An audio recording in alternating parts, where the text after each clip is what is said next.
Aquells temps d'amistat, de confidències i vagareig pels carrers humits del barri vell.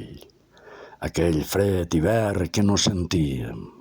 aquells petons de revolta i blasfems, aquella pulsió cap a la provocació permanent i la mirada desafiant, cercadora de l'escàndol dels ben pensants i temorosos fills acomodats de la dictadura. Aquella ciutat fictícia que feien nostra a l'hora de la son buida i trista dels ciutadans submisos de les famílies porugues.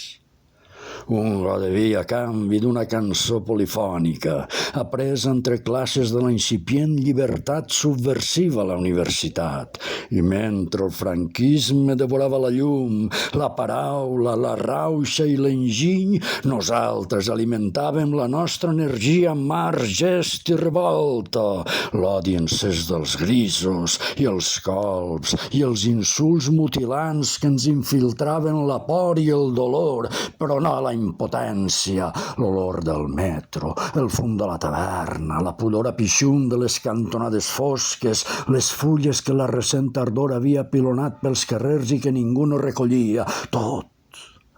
tot allò guardo en una fotografia en blanc i negre a la calaixera de la tieta, i un dia a venir